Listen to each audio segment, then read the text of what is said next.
sejahtera Bapak Ibu dan Saudara yang dikasih Tuhan.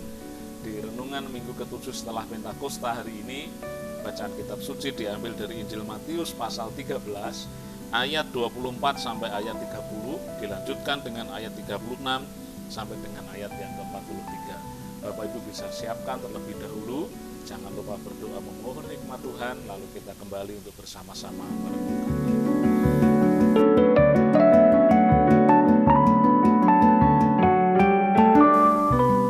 Bapak Ibu dan Saudara yang dikasih Tuhan, mungkin terlintas di dalam pikiran kita, kenapa sih kejahatan, ketidakbaikan di dunia ini tidak diambil saja oleh Tuhan? Kenapa sih si jahat ada di antara kita yang kemudian mengganggu kita dalam tanda kutip untuk kita mengerjakan kehidupan ini sesuai dengan kehendak Tuhan?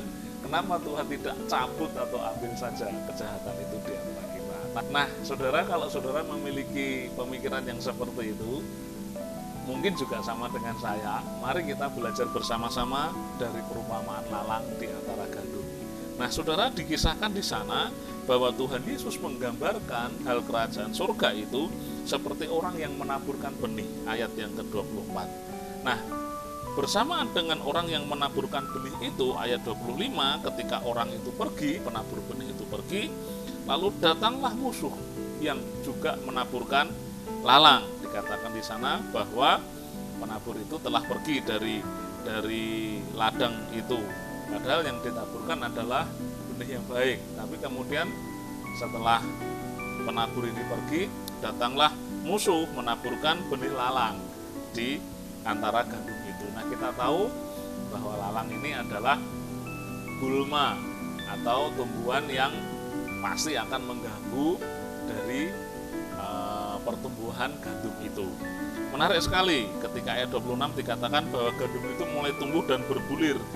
Nah, seiring dengan itu lalang juga tumbuh. Lalu datanglah hamba-hamba Tuhan yang memiliki ladang itu dan berkata, "Tuhan loh, yang kamu taburkan kemarin kan benih yang baik. Nah, dari mana lalang itu?"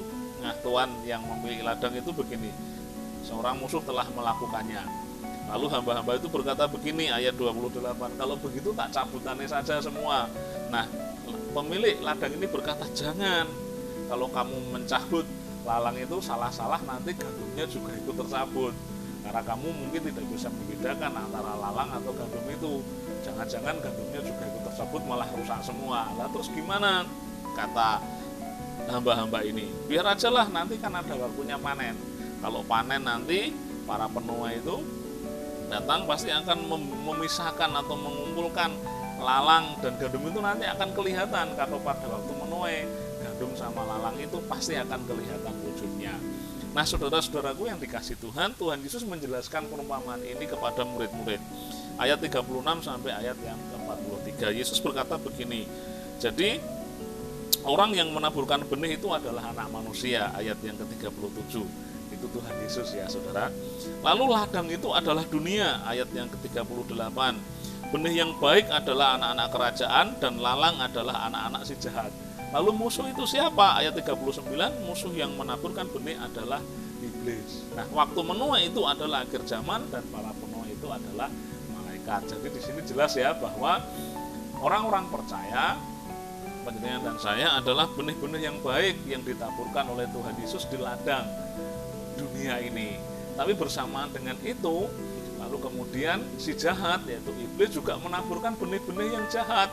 Dikatakan di sana anak-anak si jahat, ya, bolone iblis, bolone setan, ada di antara kita, ada di antara sekitar orang percaya. Nah, kembali kepada pertanyaan dia, kenapa kok tidak dicabut sekalian sama Tuhan? Nah, ini misteri Tuhan yang sangat menarik.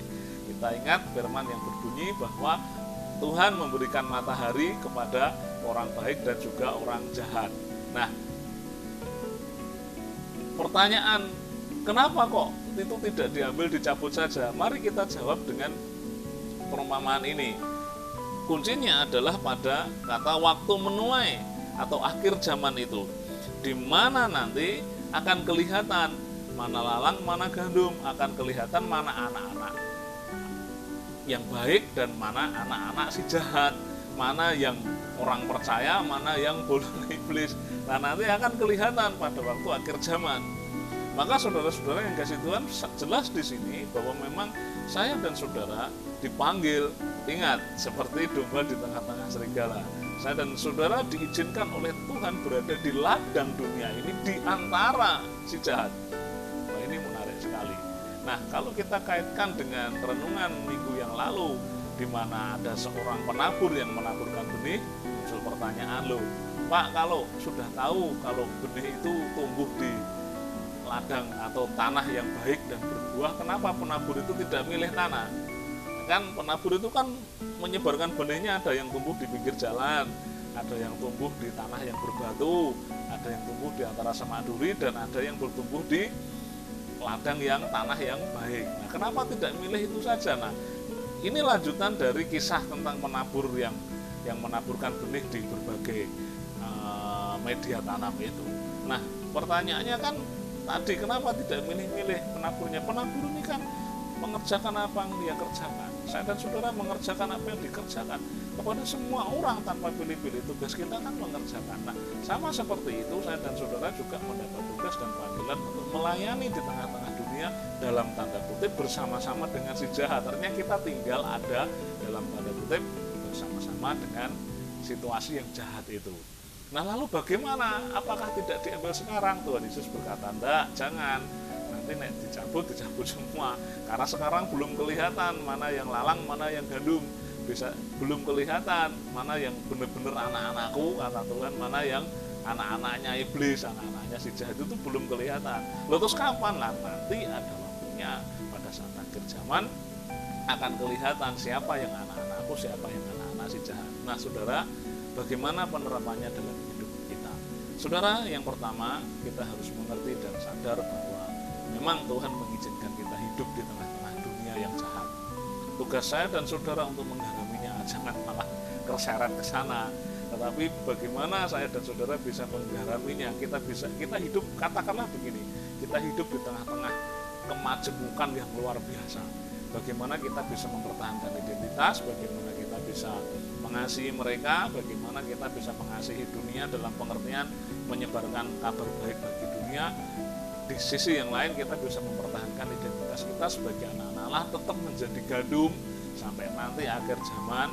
Dan nanti akan kelihatan pula apa motivasi saya dan saudara untuk mengikut Tuhan. Mungkin saat ini ya belum kelihatan, belum ketoron kita ini sebenarnya siapa, anak-anak iblis atau anak-anak Tuhan. Mungkin juga belum kelihatan, mungkin juga masih tersamar dengan pelayanan, dengan kekristenan kita. Tapi kan kita nggak tahu, nanti ujiannya adalah pada saat menuai. Panjenengan dan saya, kita semua akan kelihatan ini kita lalang atau gandum. Maka saat ini pesan saya kepada Bapak Ibu dan saudara, mari kita tetap menjadi gandum.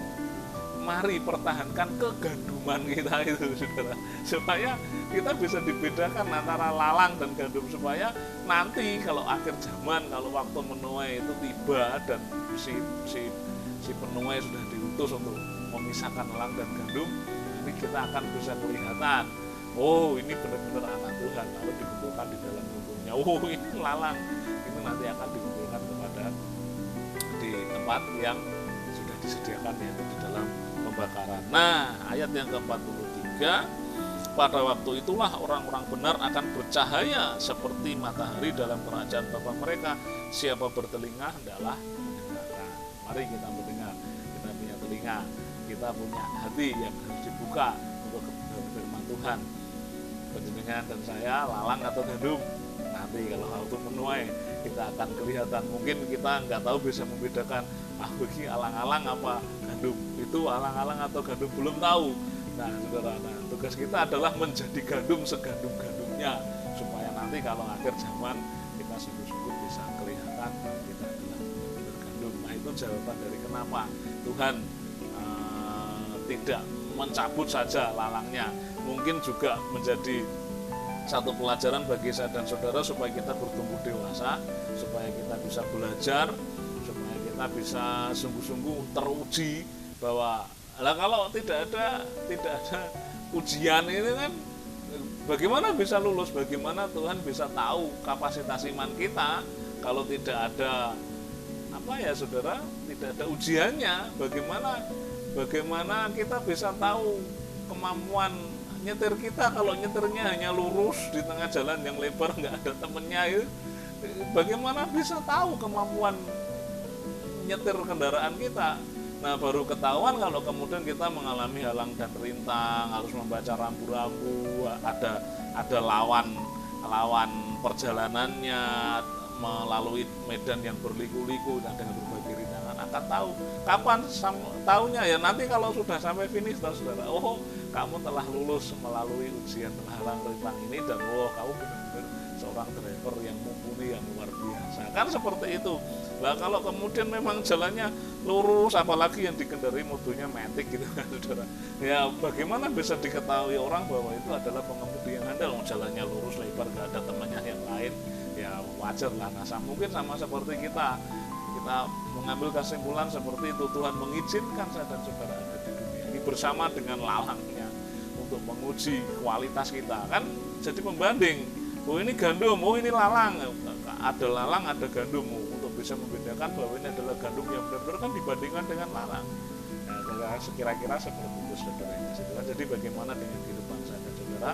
Mari kita pertahankan iman kita, jadilah gandum segandum-gandumnya, supaya sang penuai membawa kita bercahaya di kerajaan surga.